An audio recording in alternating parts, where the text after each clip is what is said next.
let's hit record. Got it. Perfect. So thanks, Leda, for joining me on a very hot day. I'm sure we'll start to sweat as you know and get shinier as we go through these questions, or at least I will. So why don't you kick off this lovely chat with myself, Rachel from SheCanCode, and yourself, and just tell me a little bit about who you are, what your role is, and you know how you came to be where you are in 10X. I am Leda Glyptis. That's the easy part to this question. I am the Chief Client Officer of 10X Banking. We are a cloud-native core banking platform reimagining what a bank operating system for the digital era should look like. My role is working with our clients, existing and prospects. So from sort of marketing comms through to sales, onboarding, client delivery, regulatory affairs and compliance, to having them merrily, happily on top of our platform. How did I get here is a much longer answer to your question. It has a short answer and a long answer. The short answer is I am a recovering banker by background. I spent quite a lot of my career in pretty traditional banking, in transformation roles, doing sort of tech, ops, transformation work, and then that sort of became innovation work and new business. The longest stories, one about serendipity and opportunity, which I'm sure we'll get to as we go through the questions. I love it. So I know that 10X obviously has been going through a bit of an evolution at the moment, sort of scaling up from startup mode over the last year or so. Ever since you've been there, how have you seen the business evolve, and you know, how have you been involved in that process? I joined at a really interesting time, and I feel I can be gushy about 10X in a way that doesn't sound like I'm blessing my own achievements, because I've been here, oh God, 8 months. So long enough to have made a difference, as one of my colleagues says, long enough for things to be my fault. but I can definitely look at the last 4 and a bit years, because 10X just turned 5, and be objective about the accomplishments, because realistically they are why I joined, right? The journey of the company up until now. So 10X has 4 incredible assets. One is Anthony Jenkins, our founder. He comes with incredible vision, incredible gravitas, amazing reach. He has seen big problems, he has seen big opportunities, he has seen big challenges, and he brings this equanimity and wisdom to how he thinks about business that you don't get many startup founders who have that level of maturity, right? You can't buy experience, and he really, whatever it is you're presenting him with, he's seen bigger. So that is definitely an incredible asset, both in terms of how we operate internally and in terms of how we operate with the world. We have that credibility that comes with the experience. That's one. The second is we have an amazing team. We're 5 years old, but actually we're quite a big team with a lot of depth of experience, amazing talent. And you were saying you read my piece that was published today. I'm a big believer that creativity is a team sport. You need people around you who challenge you, who push you forward, who bring a different view to yours, and the two need to weave into something bigger than what you would do yourself. And you amplify that with a team that has genuine diversity of talent and experience, and you come up with something that is so much bigger than the sum of its parts. The third piece is our clients, and the first two lead to the third, but we are in a unique place among companies of our shape and size in terms of the clients and partners that have had faith in us and joined our journey. Because the reality is, when you're building software, you're as good as the feedback you get. Because if it doesn't matter how smart you are, if you don't get that constant feedback loop of how the clients envisage the future and how they're going to use what you build, you're never going to be as good as you can be. And then the last piece to circle back to your question is, We, in the time I've been here, and one of the first things I got to work on was this substantial fundraise, which is brilliant, not just because of the amount of money we now have in the bank, but because of the quality of investors. Both the fact that all of our existing investors followed their money, which shows immense trust, and like our report card is the trust of our partners, our investors, in the work we're doing, and the new investors that have come in. So literally in the 8 months I've been here, amazing Series C. We've gone live with a couple of customers. I got to pay for drinks last night with a card powered by 10X. I can't tell you how good that feeling is. I was more than a little smug. I got out my wallet. And yeah. And of course, I sent a photo of it to the team, and they were like, "It worked, right?" I was like, "Of course it worked." You know, walking the walk, isn't it? That's such a really nice moment. And here we go, right? So it's taken me less than 2 questions to jump off onto something else I'm curious about. You mentioned creativity in the second point you made in this response, and I find it really fascinating because I think a lot of people have this misconception that technology isn't about creativity. A lot of people think it's the polar opposite because it can be very binary. Obviously you think very differently. Tell me a little bit about what you see, how you see creativity flourish in an organization, you know, like 10X or any other tech organizations you've worked with. So I agree with you, and I struggle with it because when I started my career, and I've been doing this for almost 20 years, right? Somebody described me as a veteran the other day, and I was like, am I that old? But I am. Like, I've been doing this for 20 years. And when I first started my career, creativity was something that was not expected in the financial services industry. And then, especially because I was in a client-facing role doing like innovation stuff, people were like, "Oh, you must be really creative." And it's like, I don't know what that means. And then I started getting down the misconceptions of what people mean when they say creative. I can't draw for toffee. I am not someone who creates from nothing. But am I creative? I'm a problem solver. Yeah. So I am creative in that sense. And I can get at the problem in a million different ways. But actually, I'm one of the least creative people in any team I work in, because the reality is it's the engineers who are the true creatives. The people who are presented with a blank screen and a problem and weave reality out of thin air. The fact that we have for so long assumed that engineers are technocrats is a very interesting proposition. I think it's the best fusion of science and art I have ever seen in my life. And it's the only profession that comes into work every day and creates something from nothing. Yeah, and you know what? I know we're going to talk about diversity and inclusion further down the line, but I do think if more people were to tell, young girls, young women that technology, it has so much creativity in them, I think that would remove such a barrier.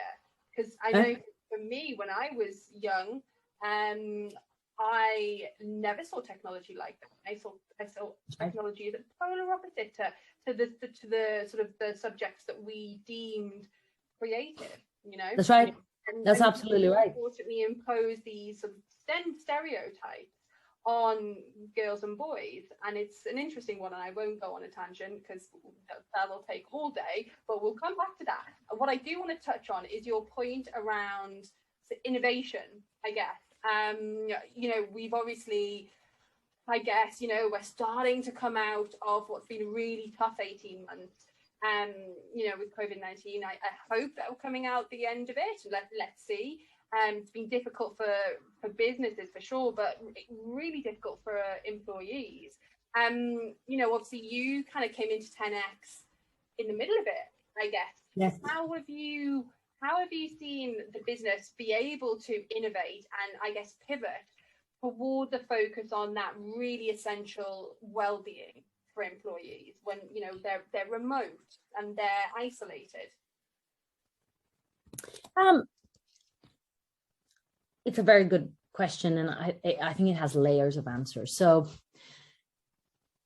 like most things, So 10x is a technology company. It's a digital first company. So in terms of colleague tools, we were very well set up for remote working. We had the flexibility. A lot of our people weren't in the office every day. So we were, in terms of processes, tools, we were set up for it in a way that a lot of other companies weren't. I remember when the process started, obviously I wasn't working with 10x, but I had some big institutional clients. And the biggest challenge was that they were not set up from a systems perspective, tools perspective, processes perspective. Like HR processes were not allowed. I worked in a bank in the past. You're not allowed to work from home. There was a bank that was a client of mine when the pandemic started. They were not allowed to consent to employees working from home full time without doing a health assessment on their furniture. So there were all these things that the organization was just not set up for it. So a digital company, a tech first company is set up so that that practical obstacle wasn't there. The second piece is that there were some big, bold moves in terms of leadership changes coming in. So myself and the CTO both came in, exco level hires. And when your boss starts during the pandemic, it's a bit of a level setter for the people who already knew each other and the people who didn't. That was not intentional, but it so happened that because 2 senior hires were made during that time, it created a bit of a level set for everyone, as we're all equally need to get to know each other without prior. But the reality is you're making up for a gap, for an absence, because human contact, like you and I would be having an even better conversation if we're in the same room. It just what it is. So I think one of the things that 10x did really well was not pretend that we're not missing being able to see each other. Yeah. I worked in a place before 10x that was so aggressively upbeat about the fact that it was all okay. And one of the things I loved about 10x is that the language was, it's okay, we're here to support each other. There were like days where you had like no meetings, Tuesday mornings, Friday afternoons, a lot of like fun videos going around, assets, tools, support, but also an acknowledgement between both colleagues and clients that I'd prefer it if we were together. I'd prefer it if I could have this conversation over a cup of coffee. And I found, for me, that helped me a lot. It resonated. It was an emotion I could relate to. They're really upbeat. It's all fine. We never need to be in the same room again. I respect that some people feel like that. It doesn't resonate for me. And I found that, and as things are opening up, I find that 10x is really pitching it the right way. So the office is open for whoever wants to go in, but no one has to go in if they're not comfortable. And all meetings are video first, unless everyone is in the room. So inclusion becomes around a lot of, see, I'm going on a tangent now. So Amanda, who runs our diversity and inclusion initiatives, we call it Impact, she brought something up the other day that really resonated with me, which is being sort of mindful of people's life situations and the fact that time zones and time differences and small children's bath time, and you know, and are we thinking about it as we're scheduling more meetings than normal because we're all remote? I don't think we are. Well, I should say I don't think we were, but now we are, because the minute someone brings it up, it's a good culture in terms of going, ooh, yeah, we'll fix that. But I have found that ability to articulate it means you can fix it.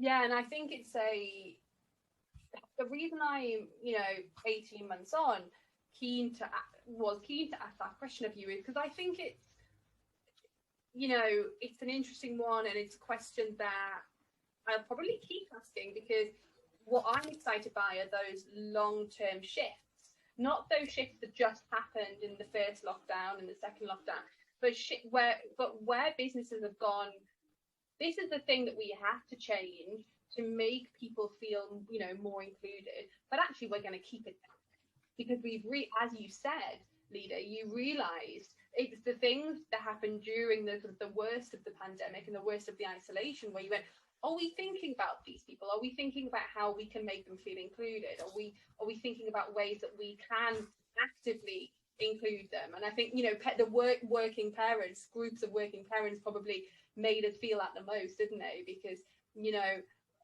how are you meant to do your job full time when you are also supposed to be homeschooling your children? And the employers who were able to have that next level of empathy, and maybe, I don't know, do you feel that with 10x you've been able to acknowledge that, you know, just getting your job done in whichever way, shape or form, whichever sort of timetable works best for you, is the most important thing? Is that something you've been able to run with a little bit?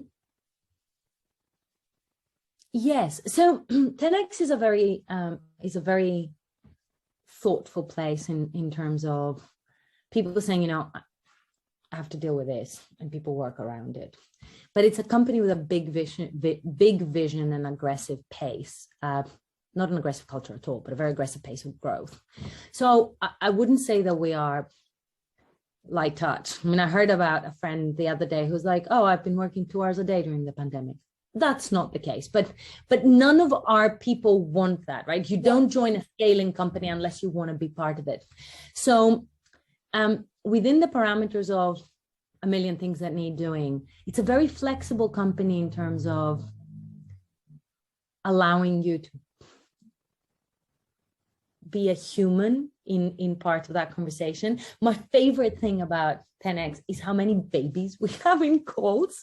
And I mean internal and external calls. We had a service review with one of our clients, and 2 of my team had their tiny little daughters on their laps because their partners were out of the house or busy with another child. Yeah. And actually a couple of the clients commented on the fact that how much easier is it when you don't have to pretend not to have children? It's like, yeah. But we did it naturally and organically. And then we've had a lot of clients saying, we're not allowed to do that. Or nobody said we're not allowed, but it just feels we're not. Yeah. So there are some things that I think if your culture is open, they naturally come. The other thing is that, and I think you sort of touched on that earlier, nobody expected the pandemic to last this long. Nobody expected the constraints. Maybe we're foolish, but we didn't, right? So when the lockdown started, I was in a different company, and my team at the time used to do these really fun things to not lose the feeling of like we're all together in the office and we like each other's company. So they used to do a show and tell every day for 10 minutes at the beginning of the day. And the person who would win the show and tell set the topic for the next day. And it was wacky. It was your favorite kitchen implement, your favorite condiment, your favorite shoe, your favorite book. And it was really good fun. But after a couple of weeks, it was like, this is not working. This is not what we needed. This is going to be lasting for months. And actually not having to pretend like you're in an office environment is much healthier. I did a podcast for a pretty big corporate a few months ago, and they said, you know, dress like you're in the office and like put a fake background that either looks like an office or looks like a white wall. And it's like, no, I am at home in the middle of a pandemic. You don't want me on the podcast? You don't want me on the podcast, but like, am I allowed to swear? Yes. I was like, screw you, I'm not doing that. It's not real. I'm not doing that. Yeah. And 10x is not like that. And I love that about it, because if you can bring your whole self to work, you will bring your whole self to work and everyone will benefit. Yeah.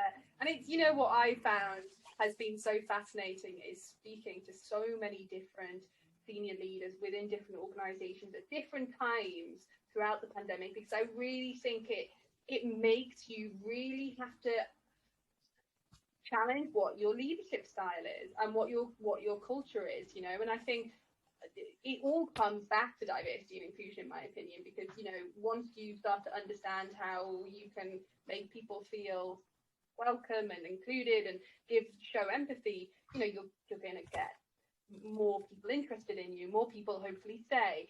And I find that those who can really exhibit that level of empathy, but also, as you say, that level of acceptance and recognition of just every now and again being able to go, oh, this is a bit shit, isn't it? And Yeah. rather than have to gloss over it and allow people to actually air those feelings. And that surely, you know, maybe 2 years down the line when the pandemic is just a, you know, a thing of the past, and we still will face the same issues. We'll still face colleagues and employees with mental health issues, with all sorts of problems that they need to encounter. And I think if we can maybe keep this ethos of having to actually tackle these issues head on, I personally think that, you know, that's a positive.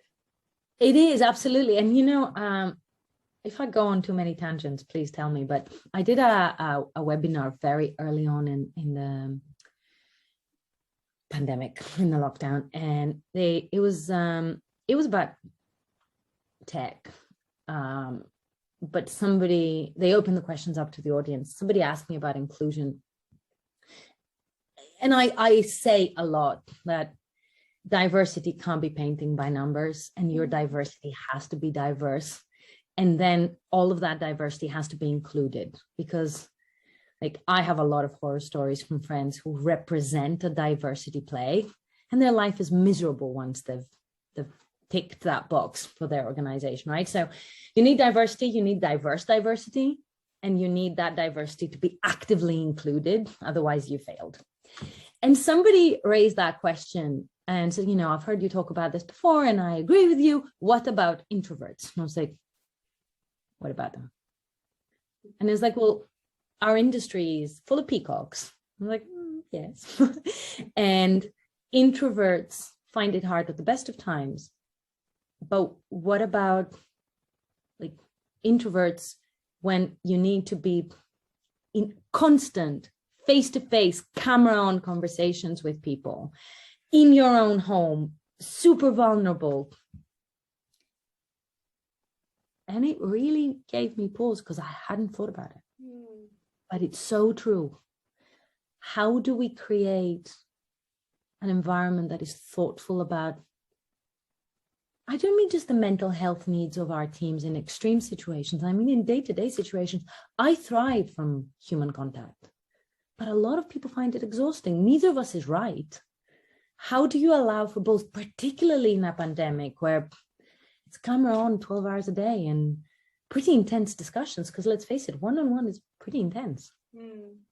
Especially if you're talking to me and I'm like million times, like I speak fast, I lean in, I gesticulate. It's like, you probably need a lie down after talking to me. I'm exactly the same. I turn my camera off, I end my meeting and I think, God, they must be exhausted now. I'm all right. I'm off to go for a run, but they must be. Yeah, exactly. I think there's something to be said for people needing to understand that working from home actually gives that additional layer of inclusion in many ways. For those people who couldn't work in central London, couldn't afford to work in central London, for those with, you know, certain physical disabilities, you know, working from home, remote learning and working, has given us and certain other groups more access to work and access to companies they may not be part of. But like you say, there has to be a balance, doesn't it? There has to be a way that you can bring people together in ways that work for them, but in ways that still work for the wider business and the wider company. Because we're built, as you say, for human interaction. Exactly. So you were talking there about inclusion, and I want to drill down on that a little bit.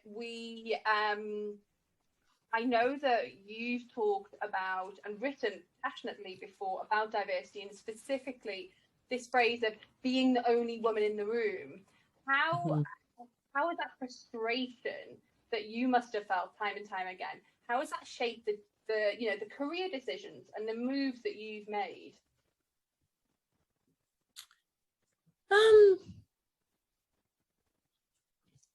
It's very hard to answer that because I can give you a really inspired answer, but the reality is a lot of the choices you've made seem inevitable once you've made them, right?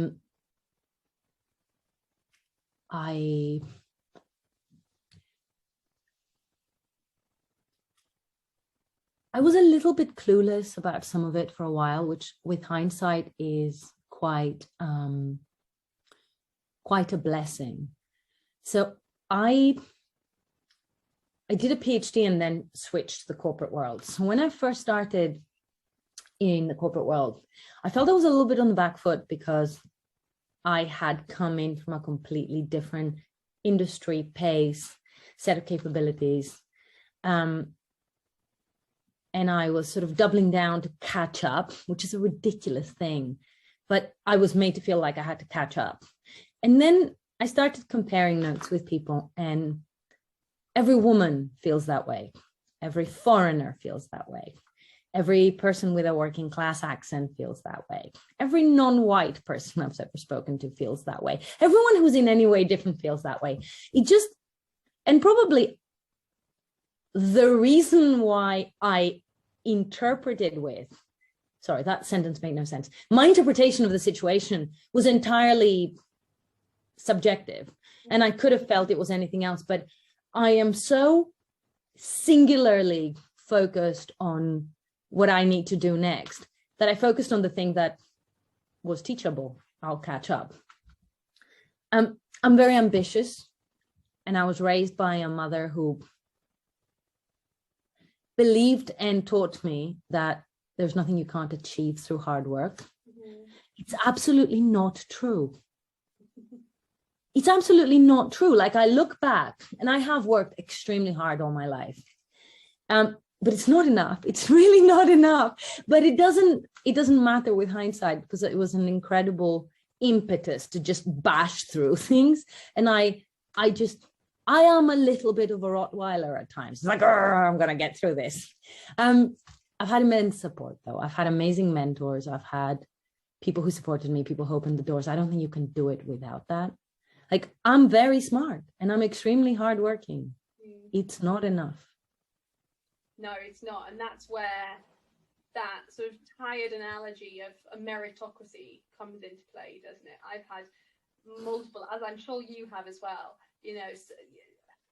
certain people who feel affronted by, the idea of, let's say, gender inequality in an industry, that, their go-to phrases, well, it's all meritocratic, isn't it? No. I actually ended up having a very public debate with someone who ended up deleting it all because he claims he learned something during the exercise. So I'm going to choose to believe that. An otherwise very open-minded, middle-aged, middle-class white man who took exception with certain choices certain statements I made about self-perpetuating demographics. And he said, we need to understand the problem. And I said, we understand the problem. We fully understand the problem. And I cited certain bits of research that some of them are older than me, and I'm 43. This is not new. There is compelling research that says that a piece of code will be judged differently if you tell someone looking at it that it was coded by a man or a woman. Extensive research. Yeah. There is extensive research that the same joke would elicit more laughs if it's delivered by a male actor and not a female actor. We have extensive research that says that if you do a blind orchestra selection, it helps to have thick carpet, because even the footsteps of someone approaching can tell you if they're a man or a woman, and it changes the selection. There is conscious and unconscious bias everywhere. How do we break it? We break it by doing a variety of things and doing them consistently. Representation matters, but it's not enough. Diversity within your diversity matters. Having high-performing diverse teams that yield results is the most compelling argument. But how do you get there? You get there by a diverse pipeline. You get there by eliminating your bias where you know it exists. And we get there by talking about it. But the reality is that if you raise a question about diversity, inclusion, being smarter if you have more viewpoints, and people get defensive that actually opening up the game to everyone is somehow unfair, you have a definition of privilege right there. If people believe that it is their birthright to have a disproportionate representation around the table, that's the problem you need to solve. And I'm afraid there isn't a very gentle way of solving it, because we need fairness, and the people who need to share access are the people who've had privileged access. So in a way, that means we can't do it without allies. We can't do it without people understanding that excluding half of the population was a good ride. It was a good ride for a while, but it's over. Yeah. You know, I read a really interesting thing. In fact, no, there was an article that read around in a sort of a different industry just about a week ago. That was sort of like a little it was an article that was released, and it created a bit of a mini Me Too movement in that particular industry. And I listened to a podcast recently that was discussing this article, and it was all kind of, you know, all about the amount of inequality, sexism, misogyny, sexual harassment that goes on, and it's you know, it times up, etc. And there was a gentleman on this podcast who made one of the best points I've ever heard, which was, we cause these problems.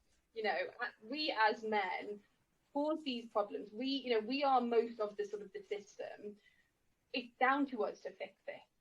And I thought it was the most brilliant thing to hear, and brilliant thing for, you know, male allies to hear, because, and it's not throwing any accusations, it's not throwing personal accusations out there, so there's no need to be defensive, but it's just saying, we as part of a wider system of privilege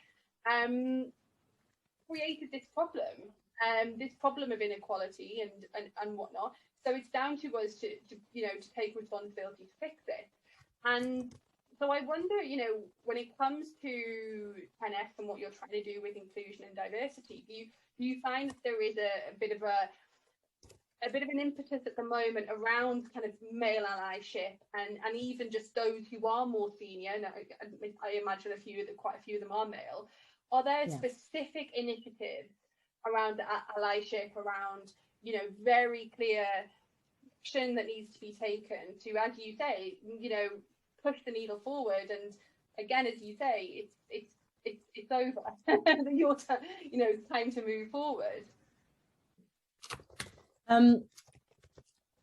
It needs to be intentional, all right? And one of the things I do love about our leadership, starting with Anthony at 10X, is they are committed to this, and not fluffy committed. Like, we had our first diversity targets discussion very early on after I joined, and I was getting ready for the fight. And Anthony had the fight for me.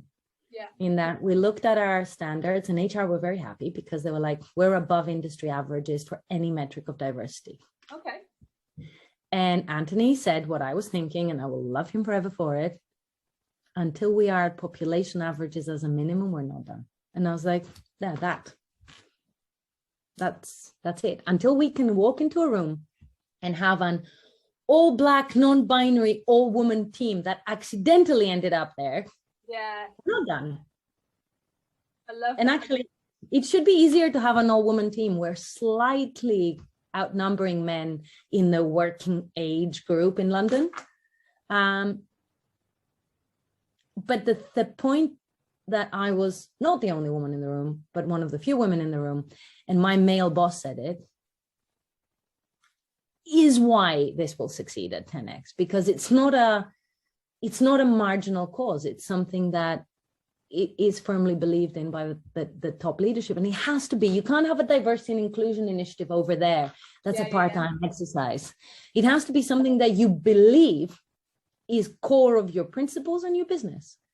So how does that shape what's happening then? Because for me, I always believe in shouldn't speak about it, and that's such a powerful statement, and it's brilliant. It obviously has really impassioned you. How is that being acted upon? You know, what are the sort of things that you see impact being created, you know, using that statement as a sort of a compass? So there are a few things we do as sort of leading and a few things we do as lagging indicators. We measure pay gap if it exists. We constantly measure so that it doesn't. We measure diversity metrics as sort of given by the FCA, but we also have constant dialogue with our teams about invisible diversity metrics. Like one of the things I feel really strongly about is, have you ever read Throwing Rocks at the Google Bus? No. So it's a book about how Google and Facebook and these entities created these bubbles of communities that completely elbowed out the people who used to live there and gave them nothing back. And when I first read that book, I was like, man, has the City of London done that to East London? And I felt really strongly about the fact that actually, if you look around you, how many working class kids do you see there? I'm a working class kid, so I feel very strongly about that. So there's a lot of inclusion that we haven't historically measured, but actually we know it's a gap. So constantly having the dialogue about what is it that is important to all of us, and how do we make it a better place for working mothers, for people who want to be comfortably open about their sexuality, for people who don't want to be open about their sexuality, for people who don't want to tell you exactly what ethnic mix their beautiful skin is. How do we make it safe and not a thing? So that the way you measure has to have nuance. We also don't want to be the place that if you hire a middle-class white man, somehow it's a problem, right? Because if the best guy for the job is a guy, then I want that guy. Diverse pipelines, super important. We partner with recruitment partners who are committed to so if we have like three recruitment partners, like one will be one that only deals with underrepresented candidates. We do very heavy mentoring, career progression, because part of the problem, and I know it's an unpopular thing to say, but part of the problem is that a lot of people who are not typical, so women, people of color, people with different class backgrounds, have either given up or been elbowed out of the way. So if you're looking for top positions, and people will say to me, there are no women around. So that's largely not true, but in some segments, it is true, and there's a reason for that. So part of what you need to do is grow the talent, and that's not fast. But and look, we're a big company. We're a few hundred. We're not looking for one. We're looking for hundreds. So we can diversify. We can invest in our talent pipeline. We can make sure that our pipeline is diverse. We need to hire the best person for the job. As a woman, I demand that you hire me because I am the best person for the job. And if you can't find me, that's your problem. So find me. Yeah. Like that idea that there's a discount to meet your diversity targets is absolute bull.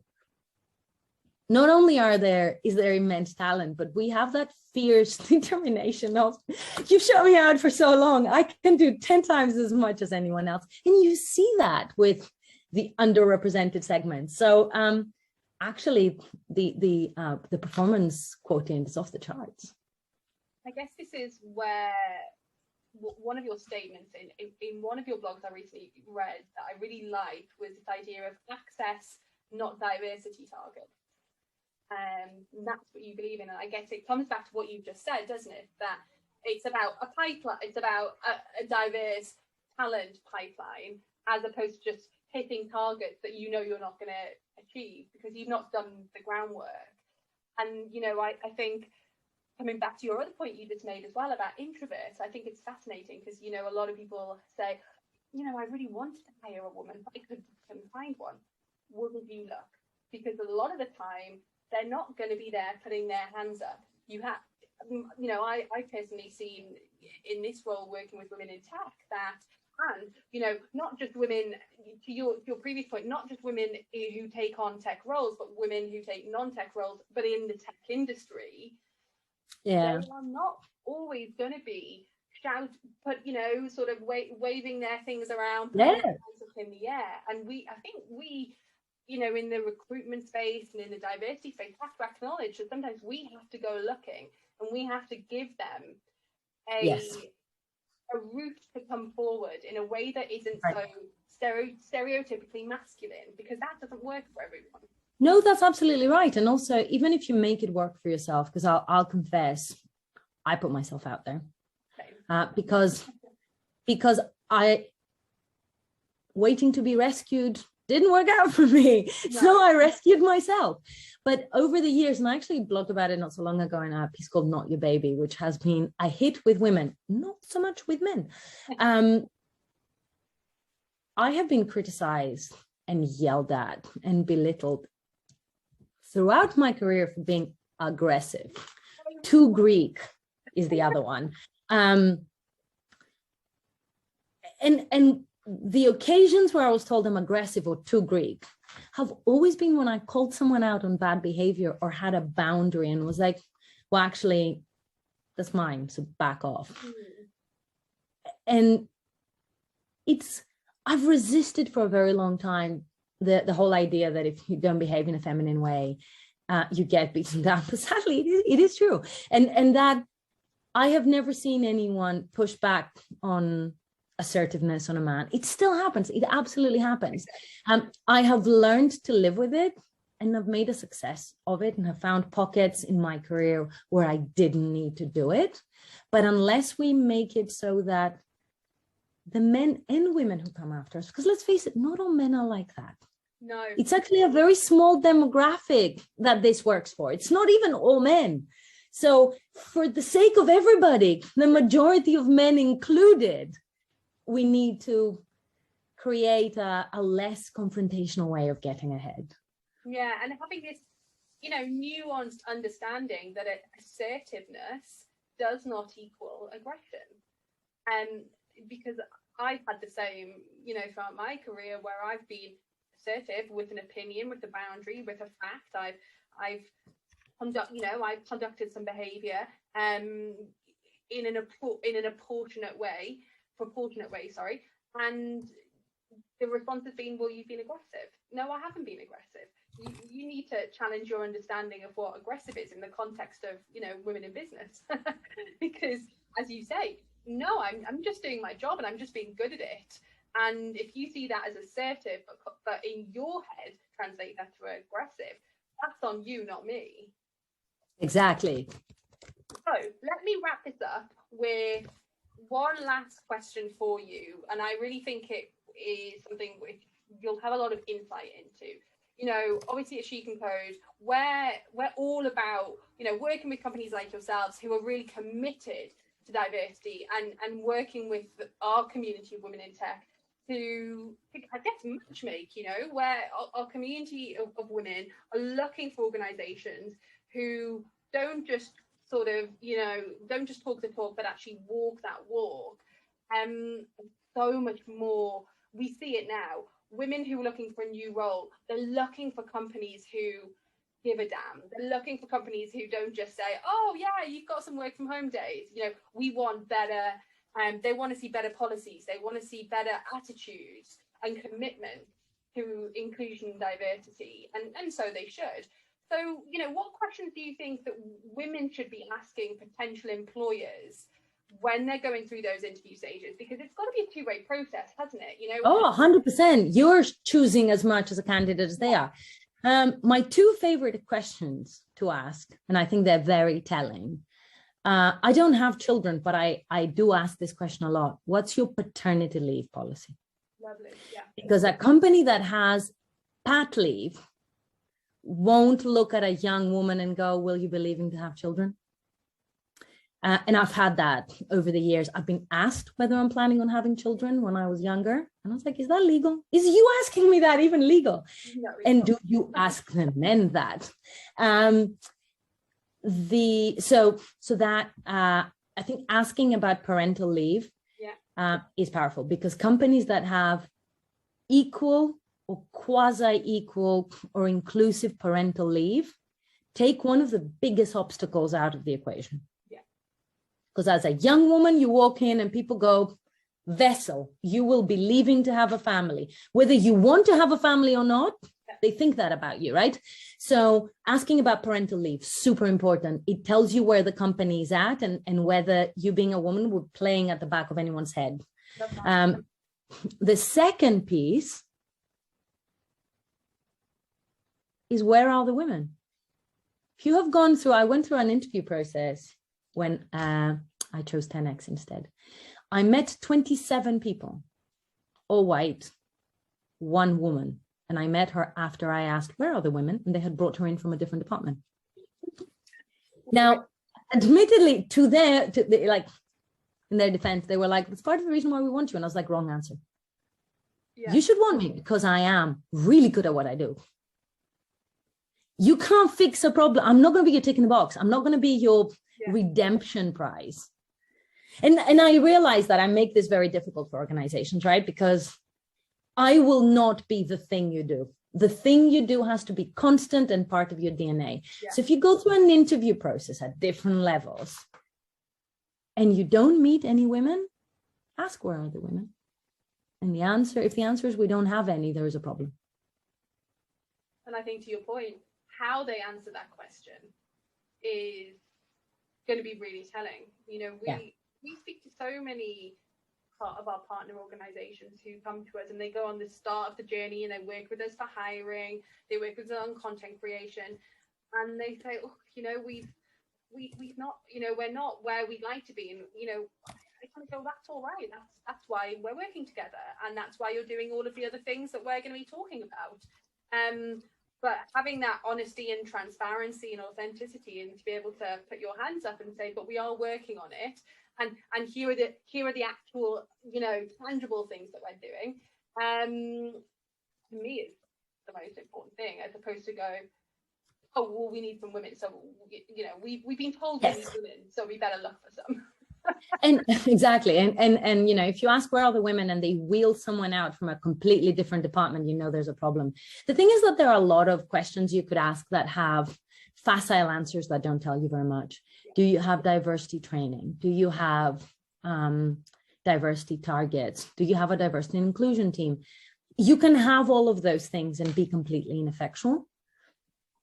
In my experience, those two questions get to the heart of what the company really does. Not what they say, but what they do. I think we have ended on a really impactful point. Where are the women and what's your paternity leave policy? I think that absolutely says it all, and I think it's a brilliant place to end, unless of course you have anything you'd like to add, Leda. Never pass up an opportunity to have a final word. I think it's important to talk about these things. It's really important to talk about these things again and again and again and again until we don't. Yeah. So thank you for creating this forum. Thank you for having me. Thank you for the work you guys do. It matters. And I hope we make it a little bit better day by day for whoever comes next. And thank you. This is, you know, it doesn't, I don't believe this is something technically as part of your day job, but your passion, but your passion, your stories, your insights is just what we need. We will, you know, when we do publish this content, you know, it'll take a bit of time to go through our processes, but we'll absolutely share your blog with our community as well, because I think it's a great read, and keep doing what you're doing, and I hope we'll stay in touch. Absolutely. Thank you so much for having me. Thanks, Leda. Bye-bye.